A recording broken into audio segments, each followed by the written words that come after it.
بسم اللہ والصلاۃ والسلام علی رسول اللہ خاتم النبیین ورحمۃ اللہ عالمین۔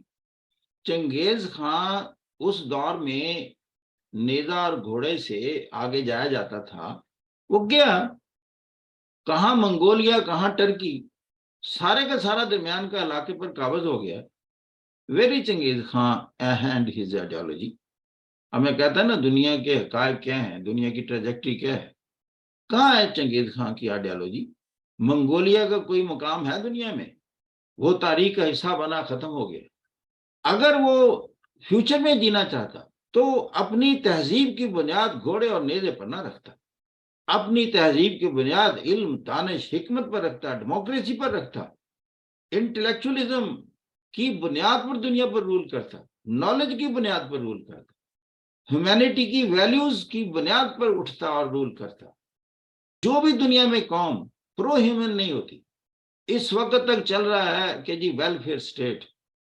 میں بتا رہا ہوں کہ ود ان فیو ایئرس آپ ینگ لوگ ہیں، ایک وقت آئے گا ویری سون، یہ آپ ینگ لوگوں کی آواز ہوگی، ویلفیئر گلو، ویلفیئر اسٹیٹ نہیں ہوگی، ویلفیئر گلو۔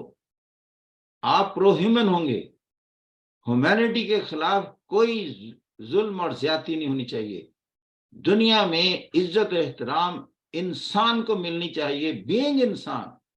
اس بات پر نہ اس کو دیکھو اور جینڈر اس کا تلاش کرتے رہو، رنگ دیکھو، قد دیکھو، یہ سارے ٹریشز ہیں۔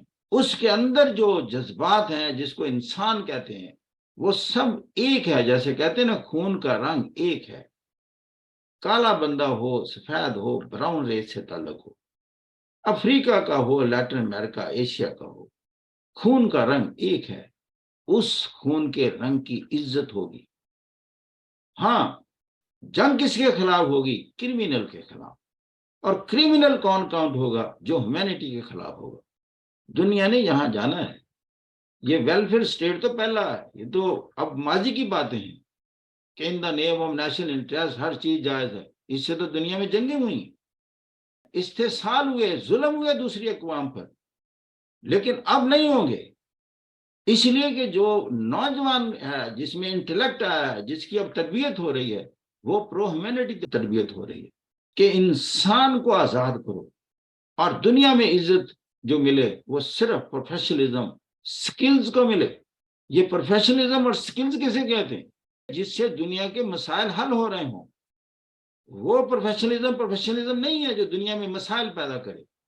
سکل oriented culture, profession oriented culture وہ ہوتی ہے جس میں آپ ڈیلیور کرتے ہیں to create peace, harmony, comforts, you make the people to get rid of all their worries.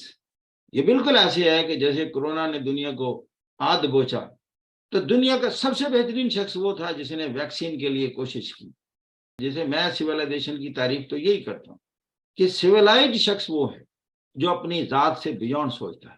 جب وہ دوسروں کے لیے سوچتا ہے، فلسافیکلی وہ اپنے لیے سوچ رہا ہوتا ہے، اس لیے کہ یہی کلچر دوسرے میں انکلکیٹ کر رہا ہے۔ اور دوسرے میں جب آ گئی کہ وہ اپنے سے بیونڈ سوچے گا، جب ہر شخص اپنے سے بیونڈ سوچے گا تو آپ دیکھیں دنیا کے سارے لوگ جو ہیں ان کے بارے میں سوچا جانا شروع ہو جائے گا۔ یہ ہے تہذیب، یہ ہے آرگنائزڈ گلوب، یہ ہے civilized globe, and the world is moving very fast to create a civilized globe, a welfare globe۔